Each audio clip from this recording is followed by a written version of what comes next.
जिसने ये सवाल पूछा है अगर वो इनमें से मौजूद हैं तो मैं उनसे ये ज़रूर पूछना चाहूँगा कि आप स्ट्रॉन्ग पर्सनैलिटी क्यों बिल्ड करना चाहते हैं। अगर तो यहाँ मौजूद हैं तो प्लीज़ ज़रूर बताइए कि, या हम कोई प्रज्यूम कर लें अगर वो यहाँ मौजूद नहीं है कि जी नहीं होंगी तो शायद, लेकिन आप जरा वो जनरलाइज ही बता दें। अच्छा, तो असल में ना हम पर्सनैलिटी को पहले समझना बड़ा ज़रूरी है कि पर्सनैलिटी होती क्या है। पर्सनैलिटी वो होती है जो हमारा बाहर का इंटरफेस है, जो लोग देखते हैं। मैं कमरे में दाखिल हुआ तो मैंने बहुत ही नॉक किया, नफासत से दरवाज़ा खोला, मैं अंदर आ जाऊँ? मैं कहा जी आइए तशरीफ। और मैं जब बैठा तो मैं इस तरीके से बैठा कि बिल्कुल मेरी ना एक बैलेंस था और बड़ा मैं डिसेंट सा मैं लग रहा था, बिल्कुल मेरा ना पोस्चर बड़ा ज़बरदस्त। फिर जब बात की तो मैंने अच्छे तरीके से बात की। अच्छा, जो मैंने शर्ट पहनी हुई थी वो मेरी बिल्कुल पैंट से मैच कर रही थी, बहुत अच्छा, और बूट भी मेरे बड़े चमक रहे थे और साफ़ थे।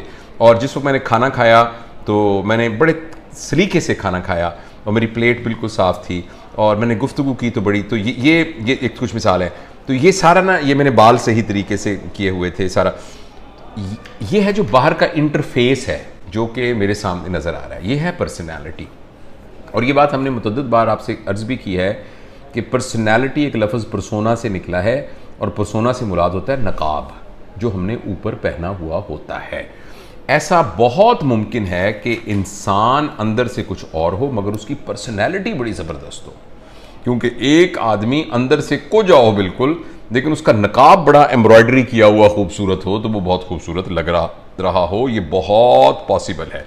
हो सकता है मैं बहुत ही नफासत के साथ आपसे माफ़ी चाहता हूँ, बहुत ही नफासत के साथ आपसे गुफ्तगू करूँ, लेकिन अंदर से मैं बिल्कुल ऐसा ना हूँ। तो ये है पर्सनैलिटी। इस पर्सनैलिटी को बनाना भी ज़रूरी है, इसलिए कि हमें दुनिया के साथ इंटरेक्ट करना है। आप किसी शादी में जा रही हैं तो शादी के हिसाब से आपकी पर्सनैलिटी होनी चाहिए। आप फ़र्ज़ करें मस्जिद में जा रहे हैं तो आपकी मस्जिद के हिसाब से आपकी गेटअप और आपकी पर्सनैलिटी होनी चाहिए। अगर मैं अब कभी जाऊं बीच पे तो मैं वो पहनता हूं निकर या बरमूदा शॉर्ट और टी शर्ट पहनता हूं, तो मैं वहाँ पहन रहा होता हूँ, कोई माइंड नहीं कर रहा होता। लेकिन मैं नमाज़ पढ़ने जाऊँ, जुमे की नमाज़, और वो बरमूदा शॉर्ट पहन के चला जाऊँ तो मतलब है कितना अजीब लगेगा वो। इसी तरह मैं एक घर में वो पहनता हूँ लूज सा स्लीपिंग सूट, तो मैं फ़र्ज़ करें मुझे एक ट्रेनिंग सेशन में बुलाएं कहीं बड़ी यूनिवर्सिटी में, वही पहन के मैं चला जाऊं तो मैं कितना बेहुदा लगूंगा। तो हालांकि वो जो स्लीपिंग सूट पहन कर भी मैं अंदर से तो वही जावेद इकबाल हूँ, मेरा सब कुछ वही है। तो इसलिए पर्सनैलिटी तो हमें चाहिए, क्योंकि वो कईन की रिक्वायरमेंट है, वो एक ख़ास सिचुएशन की रिक्वायरमेंट है। और इसके लिए अंग्रेज़ी का बड़ा ज़बरदस्त लफ्ज़ है यूटिलिटेरियन पर्पज़। इस्तेमाल मुस्तामल होने के लिए, यूटिलिटेरियन पर्पज़ के लिए हमें पर्सनैलिटी की ज़रूरत है। और पर्सनैलिटी बुनियादी तौर पर बनती है एक तरह से जिस तरीके से हम जानवर को सिखाते हैं, ट्रेन करते हैं, जानवर को सिखाते हैं। आप मियाँ मिट्ठू चूरी खानी तो कहते हैं मियाँ मिट्ठू चूरी खानी है। जिस तरीके से आप एक बिल्ली को जो है ना गेंद से खेलना सिखा देते हैं, एक कुत्ते को एक रिंग में से गुजरना सिखा देते हैं, तो ये जो ना ये टेमिंग से आदमी सीख जाता है, टेमिंग से। तो घर के अंदर उसी तरह का माहौल है, वालिद साहब भी उसी तरीके से हैं, सब लोग उस तरह हैं, तो उस इन्वायरमेंट में रहता रहता बंदा का वैसा सब कुछ बन जाता है। लेकिन जो इससे भी ज़्यादा अहम चीज़ है वो हमारी इंडिविजुअलिटी है। आपके सवाल के जवाब में मैं कहूँगा बिल्कुल पर्सनैलिटी पर मेहनत करनी चाहिए। पर्सनैलिटी बहुत ज़रूरी है फॉर यूटिलिटेरियन पर्पज़।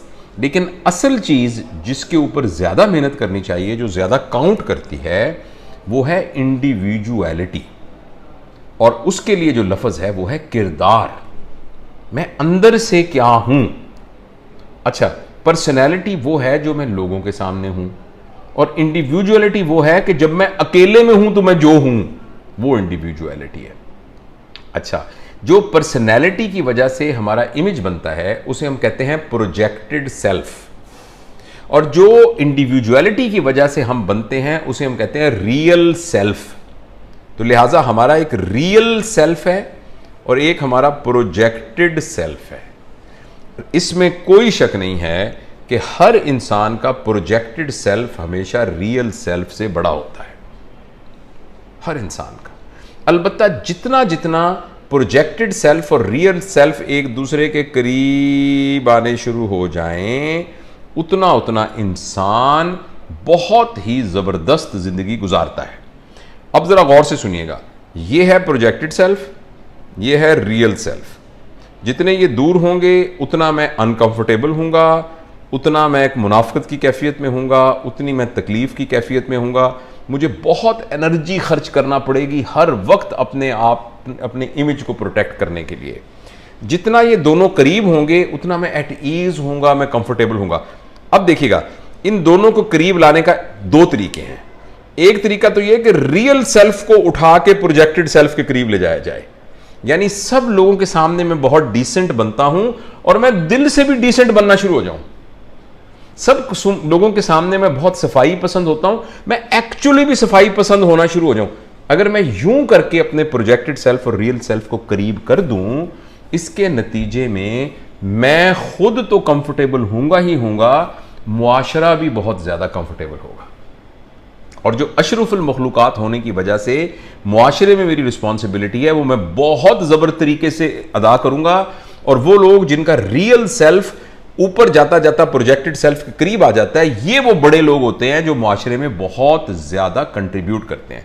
अच्छा, रियल सेल्फ और प्रोजेक्टेड को करीब लाने का एक और तरीका भी है कि आप अपने प्रोजेक्टिव सेल्फ को नीचे ले आए। यानी सारी दुनिया समझती है कि आप बदमाश हैं और आप हैं भी बदमाश। सारी दुनिया समझती है कि आप जो हैं किसी को भी धोखा दे सकते हैं और आप एक्चुअली धोखा दे भी सकते हैं। यानी आपने अपने प्रोजेक्टेड सेल्फ को इतना नीचे कर लिया। बहुत सारे लोग कहते हैं मैंने नहीं जानता मैं कितना पैना है। आपने पता नहीं, आप में से किसी ने इस फिक्रा सुना होगा, तनु पता नहीं मैं गुस्से का कितना पैना है, तनु पता नहीं मैं बहुत बुरा आदमी हूं। अब ये बात आपने सुनी होगी, ये फिक्रा। तो अच्छा, ये वो लोग हैं जिन्होंने अपने प्रोजेक्टेड सेल्फ को और रियल सेल्फ को एक कर लिया है, मगर ऑपोजिट वे में। जब ये यूं करते हैं, हो सकता है ये खुद अंदर से मुतमईन रहे, लेकिन ये मुआशरे के लिए बहुत गैर मुफीद लोग होते हैं और ये इन जानवर की सतह पर आ जाते हैं। और जो एक अशरफुल मखलूकात होने की वजह से इंसानी सतह पर मुआशरे के अंदर खूबसूरती पैदा करनी है या एक इफादियत पैदा करनी है और खूबसूरती पैदा करनी है, वो नहीं कर सकते।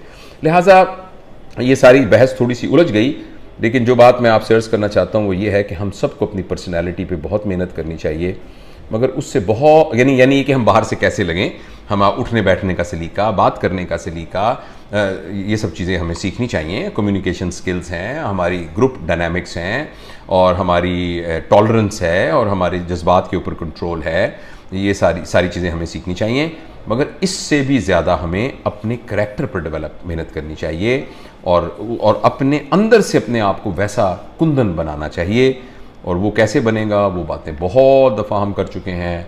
वो वही है सेल्फ रिफ्लेक्शन, रोज़ाना अपना जायज़ा लेना, रोज़ाना देखना आज मैंने क्या बुरा किया, क्या मैं अच्छा कर सकता था, मैं अपना रोज़ का रोज़ जायज़ा लेना, रिफ्लेक्टिव। और दूसरा मेडिटेटिवनेस, यकसुई से बैठना और अपने आप को रिफ्लेक्ट करना। तो ये तमाम चीज़ें जो हैं और वो मैं आपको एक बात अर्ज़ करना चाहता हूँ कि जो बच्चे हैं ना, बच्चे जिनकी उम्र 7 साल से कम है, उनको चेंज करने के लिए एनवायरनमेंट को आप चेंज कर देंगे, इनपुट को चेंज कर देंगे तो वो चेंज हो सकते हैं। लेकिन जो एडल्ट हैं, मेरी और आपकी उम्र में पहुंच गए हैं, पक्की उम्र में जो पहुंच गए हैं, या हमारी औलाद जो 20-22 साल 25 साल की हो गई है, या हमारे स्पाउसेस जो हैं, ये चेंज सिर्फ एक सूरत में होंगे अगर इन्होंने खुद फैसला किया कि मैंने चेंज होना है कि नहीं होना। अगर इन्होंने खुद ना फैसला किया तो चेंज नहीं होंगे। लिहाजा मैं अगर अपनी इंडिविजुअलिटी को चेंज करना चाहता हूं या मैं अपनी किसी चीज को चेंज करना चाहता हूं, वो तभी मुमकिन है ना कि मुझे पता हो कि मुझे चेंज होने की जरूरत है। और वो तभी पता चलेगा जब मैं शीशे में अपने आप को मुझे मुंह धोने की जरूरत है। मैं शीशे में देखूंगा ही नहीं तो मुझे पता कैसे चलेगा कि मुझे मुंह धोने की, मेरे मुंह पे कालक लगी हुई है, मुझे पता कैसे चलेगा? वो तो तभी पता लगेगा जब मैं शीशे में देखूंगा। तो जिसका नाम रिफ्लेक्शन है कि रोजाना अपने आप को सामने खड़ा करके और खुद अपना जज बनकर अपना जायजा लिया जाए और देखा जाए कि ये चीजें मेरे अंदर ठीक नहीं है और इनको मैंने ठीक करना है। फिर आप देखिए, जस्ट ये नीयत कि मैंने ठीक होना है, यही रास्ते सुझा देती है और आदमी ठीक होना शुरू हो जाता है। तो ये मेरा ख्याल है। आई होप कि जिन्होंने दोस्तों ने सवाल पूछा था पर्सनैलिटी के बारे में, तो उनको ये अंदाज़ा हो गया होगा।